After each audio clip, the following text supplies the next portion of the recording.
لا تعالوا معايا وانا بعمل نسكافيه، انتوا لازم تتعاقبوا بصوت المكنه، لازم يعني. معلش سؤال كده والنبي، عشان خاطر انا صاحبه مرض، والله انا صاحبه، انا ماشيه بالعلاج، انا ماشيه بابو فاس. هو انتوا دلوقتي علشان تتاكدوا ان كان هيحصل تعويم او ما يحصلش تعويم بتروحوا تسالوا التجار بتوع السوق السودا؟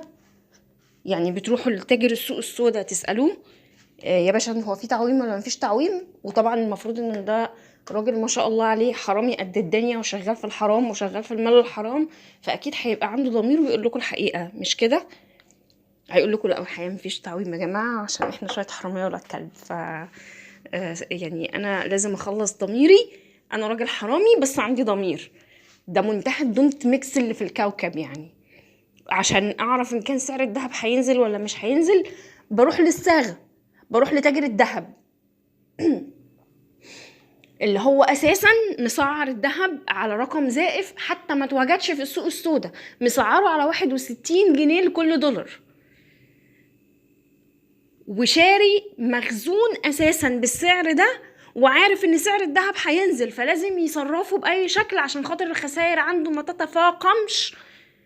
فبيقوم يسرح عياله كلهم في الميديا وفي الدنيا بحالها ان الذهب هيفضل يزيد هيفضل يزيد هيفضل يزيد، فانت لازم تشتري، فانت لازم تلحق تشتري، فانت تروح زي المغفل تشتري. بناء على ايه؟ بناء على ان انت اساسا سائل الحرامي. بالظبط هي نفس الفكره يعني. ما اصل الموضوع لازم يعني ايه، خلاص موضوع تعدى بقى اي ثبات انفعالي، لازم نروح في حته قله الادب. فالمفروض بقى ايه، ان انت هي نفس الفكره بالظبط بتاعت ايه، بتاعت واحد عنده بنت دايره على حل شعرها مش عارف يلمها، او هو نفسه اللي مسرحها او في واحد غيره مسرحها. فالمفروض انا بقى علشان اتاكد من اخلاق البنت دي اروح للي مسرحها اقول له سوري معلش، هي البيتش اللي دايره على حل شعرها دي اخلاقها عامله ايه؟ بتصلت الجمعه اللي فاتت؟ طلع عمره رمضان دي؟ فالمفروض ان هو هيرد عليا يقول لي ايه ده، ما بتفوتش فرض. يا سلام، انت ما انت شايف شكلها عامل ازاي؟ ده السبحه 4 متر، ده 1000 حبايه. انتوا بتعملوا ايه بالظبط يعني؟ ايوه يعني بتعملوا ايه يعني؟ انا بس يعني هو السؤال اللي بيلح عليا للغايه يعني، انت بتعمل ايه؟ انت بتسال الحرام يعني النهيبه؟ انا مانيش فاهمه. وبرضو انا مش عارفه يعني وصلت لمرحله ان انا عجزت عن اجابه السؤال ده، انا وصلت لمرحله عجزت عن اجابه السؤال ده. رئيس جمهوريه بحاله كلامه مش عاجب الشعب، مش مصدقينه. يعني رئيس جمهورية زي السيسي بحجم السيسي، أعضاء الكونجرس نفسهم جايين عشان خاطر يقعدوا معاه، كلامه مش عاجب الناس اللي هي معاها 1000 جنيه أو 1000 دولار وخايفة عليهم من التعويم. أنا مش، طب أنا أعمل إيه؟ المفروض أنا واحدة زي بقى تعمل إيه؟ تجاوب على إيه؟ أجيب إجابات منين؟ أجيب إجابات منين؟ رئيس الوزراء قاعد يتكلم عن الفرق ما بين السعر البنكي، وقال جملة صريحة في التلفزيون قدام الناس كده، جملة صريحة، قال لك احنا ملتزمين بسعر بنكي للدولار وهو 31 جنيه، يقل 5 قروش او يزيد 5 قروش.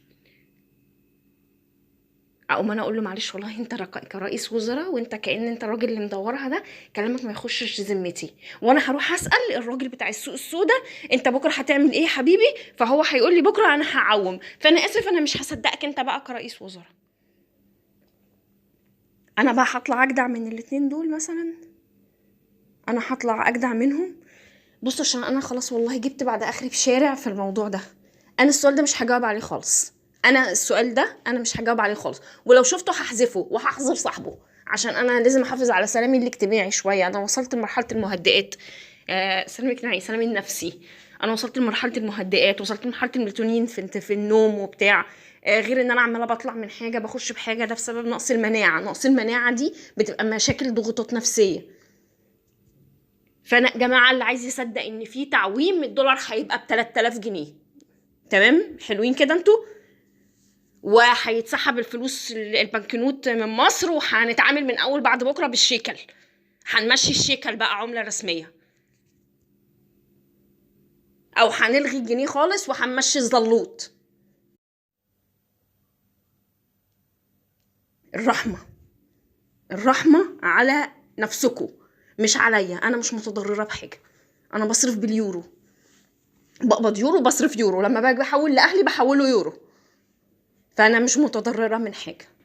بالراحه على نفسكم شويه، كفايه هري في حوار انتوا بس اللي بتدفعوا ثمنه، اقسم بالله انتوا بس اللي بتدفعوا ثمنه. كل ما بتقولوا الاشاعه دي وكل ما بتقولوا الاكذوبه دي كل ما التجار بتشتغلكوا وكل ما الاسعار ما بتزيد.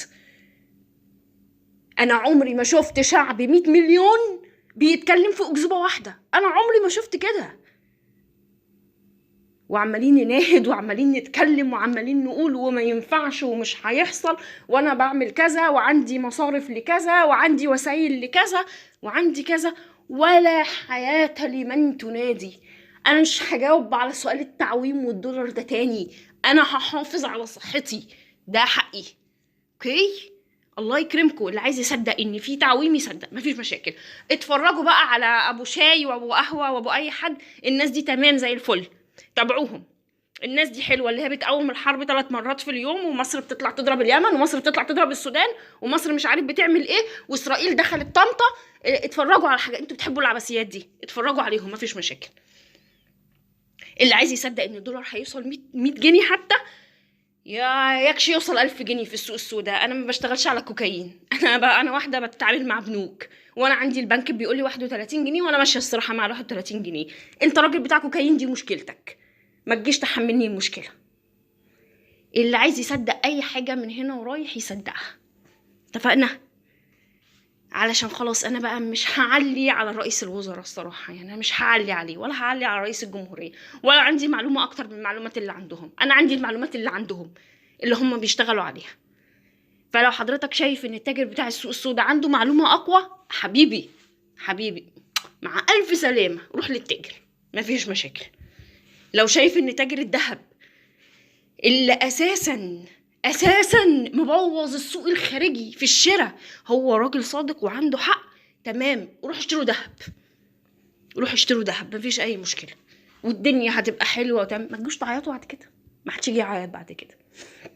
اللي عايز يشتري عربيه دلوقتي يتفضل يروح يشتري عربيه باقساط، ويدفع في عربيه تمنها 400,000 جنيه، يدفع فيها 2 مليون جنيه، ويفضل هو والورثه يسددوا فيها، مفيش اي مشكله، اتفضل.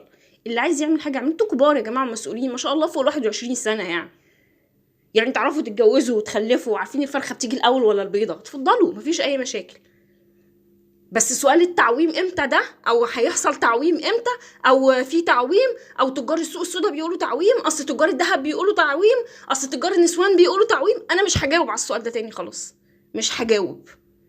وبعد اذن باسم وبعد اذن الاستاذ محمد، لما تشوفوا السؤال ده حفاظا عليا وعلى اعصابي احذفوه واحذروا اللي كاتبه، لو كان ابويا، يعني لو ابويا طلع من التربه كده سالني والنبي جيجي هو في تعويم ولا لا، احذروه.